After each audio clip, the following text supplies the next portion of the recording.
Essa minha amiga percorreu alguns lugares do mundo até se fixar no Rio de Janeiro, em 1969, adotando, na verdade, os hábitos cariocas há, parece que 41 anos, ela se declarando uma apaixonada não só pelo Rio, mas pelo Brasil, e ela se diz brasileira intensa. Uma terra que, segundo ela, é uma das maiores maravilhas do mundo. Maravilha essa que ela incorporou ao seu próprio nome.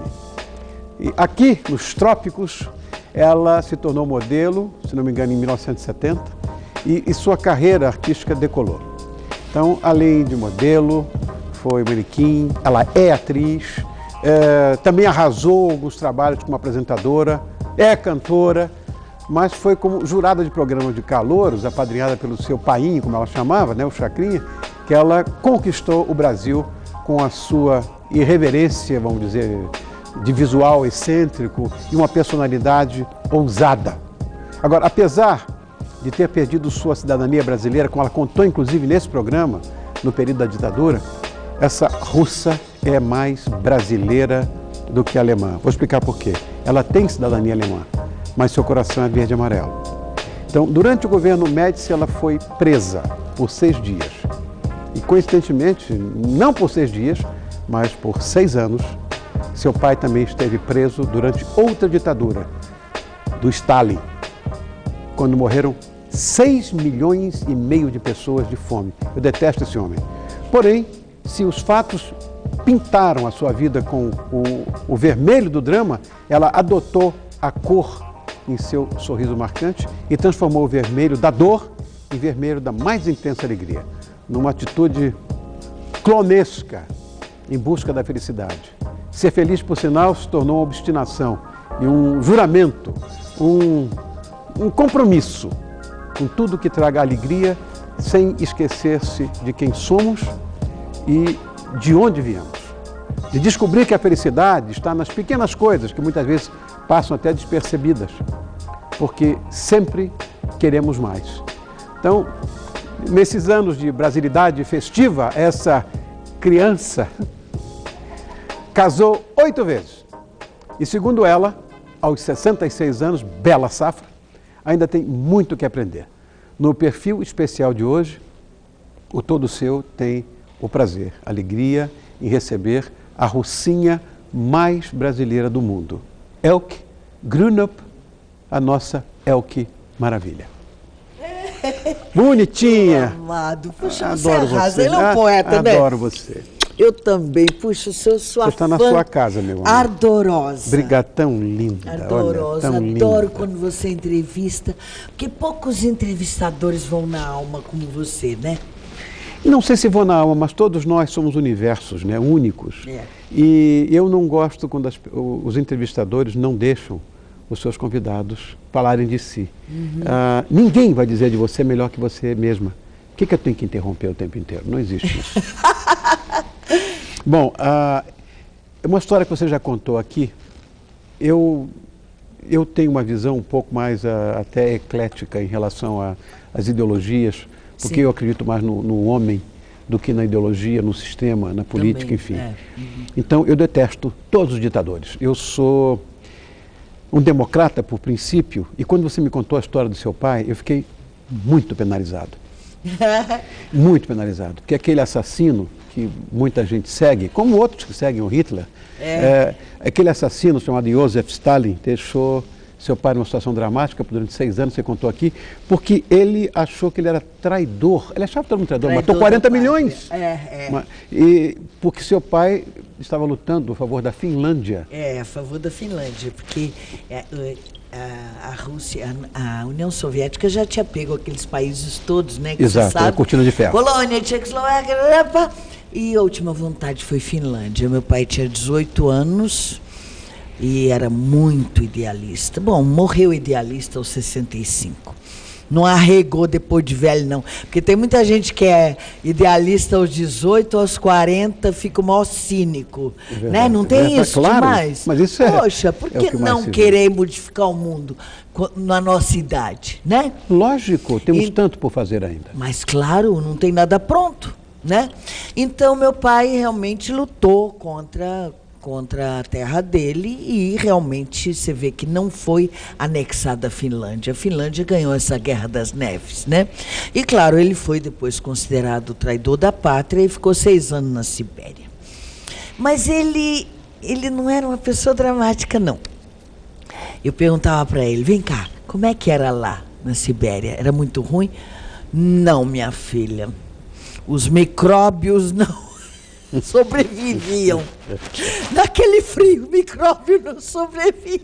Mas a pessoa tirar proveito da diversidade, eu sei até que é um dever, mas assim também não.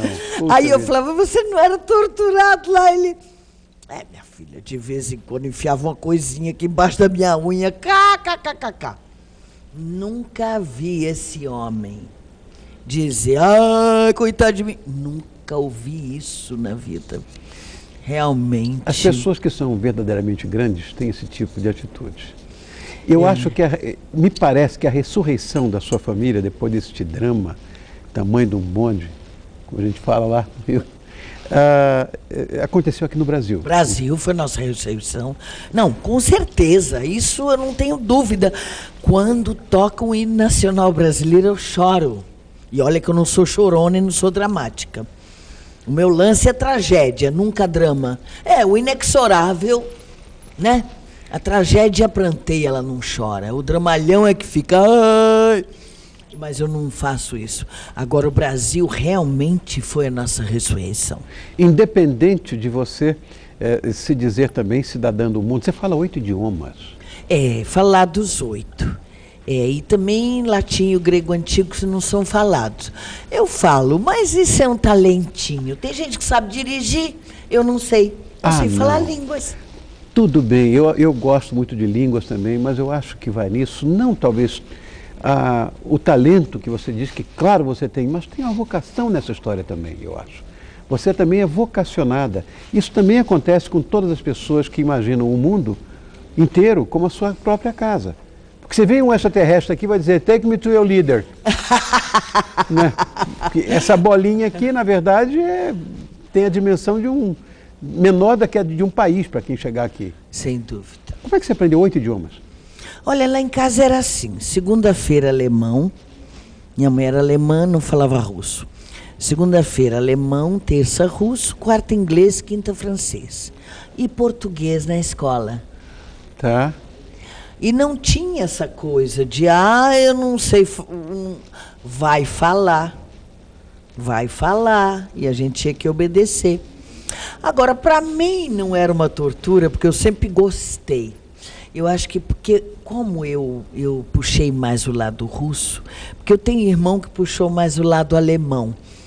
É mais inteligente em matemática, não sei o quê. Agora, os russos, de todos os povos que eu conheço até hoje, são os que mais falam línguas. Até uma vez eu perguntei para um professor meu, falei, por que os russos aprendem língua tão fácil e os outros povos nem tanto? Aí o professor falou, olha, provavelmente uma das razões seja porque a língua russa é a mais evoluída foneticamente. Ela é toda falada aqui, então ela não tem ranço lá atrás. Então o russo aprende a língua assim, sabe? Já as outras raças são mais difíceis de aprender. Interessante isso, essa coisa, e né? tem... Inclusive os melhores espiões são da KGB por conta disso. Não, por conta disso. Sim, porque... Você lembra daquele alemão, deixa eu ver, ganhou até o prêmio Nobel, gente. Era o primeiro-ministro alemão. Tá me faltando... Não importa, daqui a pouco a gente se lembra daqui a pouco. Vem. Ele ganhou o prêmio Nobel alemão. Com o passar do tempo, perceberam que o assessor dele, que trabalhava com ele, há 38 anos, era um russo da KGB. Deus meu. Deus meu!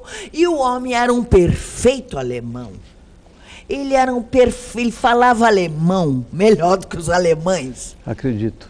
Não, assim. E eu conheci mais pessoas assim. Willy Brandt. Ah, Willy Brandt. Willy Brandt. Mas esse foi um craque de bola. Muito bom, muito bom. Coitado, puxaram o tapete dele, porque na hora que perceberam que o assessor de 38 anos era da KGB, não. Vamos tentar amenizar essa nossa conversa aqui, porque você, novinha, vamos dizer, há 50 anos atrás. Franguinha. Coisa mais bonitinha do mundo foi a rainha do café. Fui! Eu me lembro dessa história. Como é que você fazia para administrar a beleza naquela época? Porque você sempre foi muito bonita. Eu não acho assim, esses balai todos, não. As pessoas achavam. Mas eu, sei lá. Eu sempre gostei mais de chamar atenção do que de ser, que as pessoas falam, bonito, tá. Bonito para mim é outra coisa. Mas eu sempre gostei de chamar atenção. Por isso que as pessoas às vezes falam, o que agora nessa idade, você não tem medo de ficar velho? Eu falei, não tenho medo de ficar velho, porque velho eu já sou. Tenho 66. Não faça isso comigo, que eu tenho 67. Ué, tô me sentindo menino. Aí, mas e a idade? Falei, não, a única coisa que vai ser terrível vai ser o dia que eu não chamar mais atenção. Aí eu vou ficar muito chateada. Todos nós vamos ficar muito chateados. Você acha? Acho. Mas tem gente que não você gosta. Não, você é uma figura emblemática. Que isso? Uma vez aqui você me contou, acho que foi o ano passado, ano retrasado, de uma viagem que você fez para a Europa, que você morou dentro de um carro. Eu morei. Dentro de um carro que tinha $20 no bolso e dentro de um carro? Não, isso foi antes. Eu fui para a Europa com $20 no bolso. Eu tinha 20 anos. 1965. Arrumei um trabalho na Alemanha, na Siemens. Siemens Elektrogeräte München. Trabalhei lá como Dolmetscherin, como tradutora e intérprete. Aí ganhei um dinheirinho, né? Economizei um dinheirinho. E aí o meu ex-marido, meu primeiro marido lá de trás, porque eu tive 8, né? Meu primeiro marido, ele terminou os estudos dele de jornalismo na Suíça, ali pertinho. E aí a gente pensou, nós queríamos conhecer a Europa melhor, né? Ele é grego e eu brasileira. Aí fizemos as contas, não dava, nem com trem, não dava para a gente conhecer a maior parte. Aí ele teve a ideia, vamos comprar um carro velho e a gente mora no carro e a gente vai de aldeia em aldeia, cidade em cidade. Falei, vamos embora. Simples assim? Simples assim. Vamos embora. Então, primeiro fomos para a Grécia, moramos mais um ano e depois 1 ano e meio dentro de um carro, de aldeia em aldeia, de cidade em cidade. Olha, a Europa eu posso dizer que eu conheço aqui.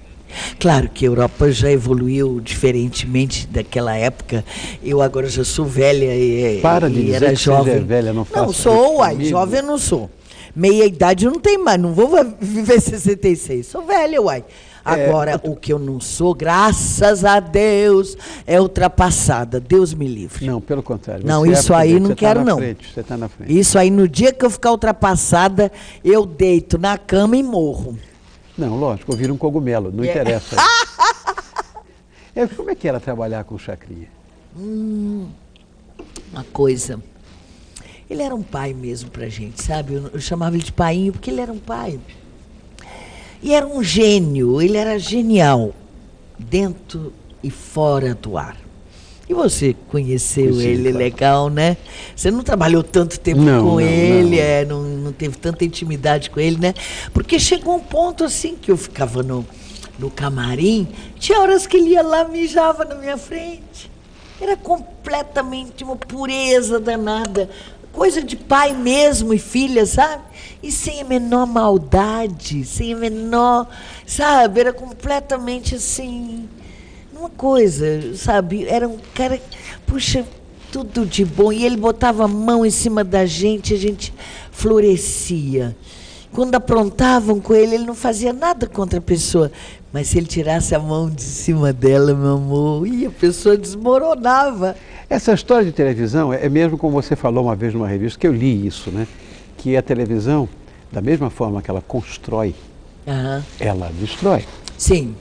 Isso você ainda tem essa visão? A mídia Você faz tem alguma isso. mágoa da TV? Não, eu nunca. Bom, eu primeiro que eu não sou magoável, né? Eu falei. Bem-vindo pra ao você. clube, bem-vindo. Eu não sou magoável, eu tenho raiva e ódio às vezes. Na hora, passa. Mas, pronto.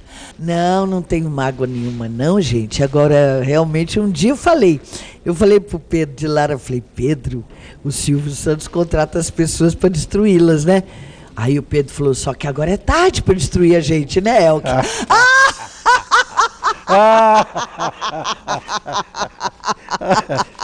Não, o Pedro era demais, o Pedro era uma figura. E agora, meu pai dizia uma coisa engraçada. Meu pai dizia assim, Elke, a mídia, ela faz e destrói.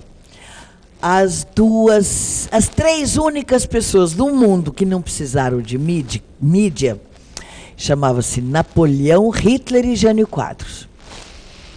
Mas que trio estranho. Fantástico, né? É. Napoleão, Hitler e Jânio Quadros. Eu falei, é mesmo. Gente, o Jânio chamava jornalista de cachorros. Depois pedia desculpa para os cachorros. E não conseguiram destruir com ele. Lembra? Lembro. A gente lembra bem. Lembro. Não, o Jânio era incrível, muito interessante. Eu gosto Também muito. acho. Muito interessante. Com isso eu tive Queria convivência. acabar. Foi a primeira pessoa que escolheu uma pessoa negra para ser nosso embaixador, devolveu terra para índio. Deixou bem claro para os americanos que ele queria que o Brasil negociasse com Cuba, com Rússia, com não sei o quê, que ele não ia ser obediente a embargos. Claro que aí quiseram matar ele tirou dele da reta, né? Que ele não era bobo nem nada. Conheci bem o presidente Jânio. Conheceu pessoalmente, inclusive? Muito, nós tivemos uma relação de Ai, meu afetividade. Deus, eu não conheci pessoalmente, de uma cultura, que inveja. De uma cultura. Não, fantástico. As histórias que ele contava, das viagens que ele fazia. Contou uma vez de uma viagem que ele fez pelo rio Volga. Eu e Eloá, ele falava como se escrevia, né? Descrevendo, né, o Volga na Europa Central, são aquelas barcas, né, aquelas chatas, sim, que eles montam cabines, é tão bonito, um hotel flutuante. Eu gostava de ouvir, porque naquela época era muito difícil você ouvir falar dos países da Cortina de Ferro. Muito. E ele me contava, era tão bonito. Agora, você uma vez declarou que você não quis ter um filho porque você não saberia o que ensinar a ele. Eu não sei educar uma criança. Não, até hoje, não? Até não. E eu, graças a Deus, quanto mais velha eu fico, mais eu percebo isso. Falei, gente, que sabedoria minha. Eu era uma franguinha, mas eu tive sabedoria de fazer aborto. Tive mesmo. Eu ia fazer um monstro. Não. Eu ia assim. E assim, tem gente que nasceu para ser mãe, pai. E olha, 70% das mulheres que têm filho não deviam ter, não sou eu, não. 70% das mulheres... Eu devo concordar. Meu amor, a gente, antes de ter filho, não pode dizer, basta porque eu sou mulher, pare, qualquer um pare. E depois? Hoje mesmo uma amiga minha, a Vera... Vera, beijinho pra você e Costa, tá? Ela, me dá um conselho nessa coisa. Eu falei, eu não fiz filho justamente porque eu não sei. Não sei fazer isso. E essa coisa de você, nós falamos tanto do seu pai, do idealismo do seu pai, e isso, talvez por memória de DNA, você também herdou. Me lembro muito de umas fotos que você fez numa campanha, você foi para a estrada, isso nunca mais me esqueci, numa campanha contra a prostituição. Eu me lembro disso, né? Na beira das estradas. Respeito à prostituição, Exatamente. né? Para terem respeito à prostituição. Que você mostrava, na verdade, uma realidade que existe há milênios e que ainda existe no dia de hoje, né? Não foi por esse motivo que você perdeu a cidadania brasileira, não, né? Não. A cidadania brasileira foi outra coisa. Aquela reportagem foi para mostrar... Porque na realidade, meu amor, eu fico muito chateada com quem vende a alma. Muito. Porque é a parte mais nobre da gente. Seguramente. Agora, você vende teu trabalho, eu vendo o meu trabalho. O cameraman vende o trabalho, a Paulinha vende o trabalho dela. E a prostituta vende a priquita, ou sei lá. Sim. né, que é a parte, inclusive, menos nobre, lavou, tá novo. E ela que é culpada? Amor, e as pessoas que vendem a alma? E as pessoas ainda estão votando nelas de novo? Que bom ouvir isso. Mas, gente, eu não gosto de gente que vende a alma. Não é a parte mais nobre? Seguramente. Eu penso assim. Claro. Aliás, na Rússia, em cada 2 frases, isso eu puxei dos russos, em cada 2 frases é mencionada a palavra do chá, que significa alma. Aí, desde pequena, eu falei, ai, falam tanto nisso, isso deve ser importante. E pelo andar da carruagem, eu falei, é importante pra cacete. Temos que tratar da alma. E não é com religiosidade, não é com nada disso. Você não acha numa igreja ou não. Você acha dentro de você mesmo e com a mãe natureza, né? Porque a mãe natureza nos ensina tudo, não é não? Claro que tem pessoas como Cristo, como Buda, como Maomé, que vieram para nos ensinar. Os grandes avatares. Sim, mas meu amor, meu pai dizia, e eu percebi desde pequeno, ele falou, Elke, me ouça, às vezes eu falo bobagem também. Agora, a mãe natureza não fala bobagem. Então, presta atenção nela que você aprende tudo. Está mais do que correto. Gente, olha, depois eu comecei a aprender, aí falei, gente... Inclusive, coisas que as pessoas, por ignorância, as pessoas têm preconceitos. Posso dar exemplo? Pode, lógico. Por exemplo, há muito tempo que eu sou madrinha dos gays, há muitos anos, desde que eu me conheço por gente. Aí um dia, Elke, qual foi a primeira vez que você encontrou um gay? Eu falei, eu acho que eu tinha uns 8 anos na roça em Minas Gerais. Lá tinha? Eu falei, sim, sem dúvida. Como é que foi? Aí eu falei, olha, Minas Gerais é gado leiteiro. Mesmo a topografia não permite outro tipo de gado. Então, quando a vaca já estava com um bezerro grande e pronta já para dar para o touro, e o touro cheio de vontade de transar com a vaca, mas eles não queriam que a vaca transasse, porque aí ela não ia mais dar leite, né? Ela ia ficar grávida e não dava mais leite. O que faziam? Tinha um cercado especial, botava o boi gay e botava o touro. O touro satisfazia no boi gay e pronto. Aí eu falei, pai, então tem seres que a mãe natureza coloca pra gente para não procriar tanto. Ele falou, isso, minha filha. Aí eu vi porco gay, aí eu vi cavalo gay. Quando chegou no gente gay, gente, mãe natureza tá aí. E graças a Deus temos gente gay. Você imaginou, vamos bater 7 bilhões de pessoas no mundo agora. Já estamos é um absurdo. Não, 1 bilhão e tanto morrendo de fome. Você imaginou se a mãe natureza não mandasse o gay?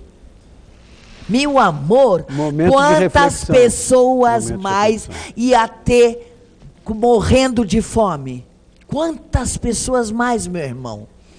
A mãe natureza é muito sábia. Agora, nós somos uns idiotas, porque e os pais não ensinam para os filhos para prestarem atenção à mãe natureza, então joga bosta na Geni. Aí chega a ter um pai com um filho e apedrejam por causa de um ato de carinho. E se fosse gay?